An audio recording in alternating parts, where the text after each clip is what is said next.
అదే RTV app వార్తల్ని క్షణాల్లో చదివే అవకాశం ఉంటుంది. ఒక న్యూస్ పేపర్, ఒక టెలివిజన్ ఛానల్ మీ చేతుల్లో ఎప్పుడూ ఉంటాయి. మార్కెట్లో కడుతుందో నేను ఒకసారి చూద్దామని చాలా రోజులు అనుకున్నాను, కానీ ఈ మధ్యలో కోర్టుతో కాలేకపోయింది. కోడ్ అయిపోయినాక ఒకసారి విజిట్ చేద్దామని చూసి అడుగు వెళ్తున్నాను. గుడిపేట కాలేజ్ కూడా వెళ్తుంది. ఇది 350 పడకలది. ఇంకొక హాస్పిటల్ ఐబీలో 650 పడకల హాస్పిటల్స్ ఇది కూడా శాంక్షన్ ఆల్మోస్ట్ అయిపోయింది. దాంట్లో ఒక 220 పడకలు మాతా శిశు అక్కడికి షిఫ్ట్ చేస్తుంది. ఇంకా 420 పడకలు general hospital, super special hospital, అన్ని రకాల హాస్పిటల్. ఈ టోటల్ 1000 పడకలు అయితే ఇప్పుడు ఏమైంది, 100 సీట్లు ఉంది మెడికల్ కాలేజ్. అది 150 నుంచి 150 అయితే ఫస్ట్ ఇయర్ వస్తుంది. నెక్స్ట్ ఇయర్ 150 తెచ్చుకోవచ్చు.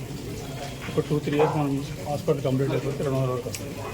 ఇది కాకుండా ఈ 2 హాస్పిటల్ కంప్లీట్ అయిపోయినాక పీజీసీ వైద్యం, విద్య ఈ 2 వాళ్ళకి అందుబాటులో తీసుకురావాలి.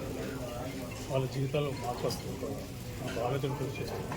మొదటి నుంచి నా ఆలోచన కూడా దానికి అనుగుణంగా చేస్తున్నాం. ఎన్నో వాళ్ళు చేస్తున్నాం. ఎన్నో కూడా చేస్తున్నాం. కంప్లీషన్ ఎప్పుడు షెడ్యూల్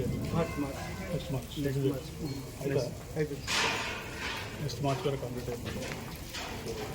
దాన్ని బట్టి చూసుకొని సరే కొంచెం కాళ్ళు స్ప్రెయిన్ వచ్చింది. ఇంకొక 10 రోజులు మళ్ళీ ఒకసారి మొత్తం డ్రాయింగ్ సోర్స్ చూసి ఎవరి కరెక్షన్ అయితే తప్పకుండా చేస్తాం. ప్రజలకు అందుబాటులో తీసుకొచ్చి మరిన్ని వీడియోస్ కోసం ఛానల్ ని సబ్స్క్రైబ్ చేయండి. లేటెస్ట్ అప్డేట్స్ కోసం వాట్సాప్ ఛానల్ ని ఫాలో చేయండి. అండ్ లింక్ డిస్క్రిప్షన్ లో ఉంది.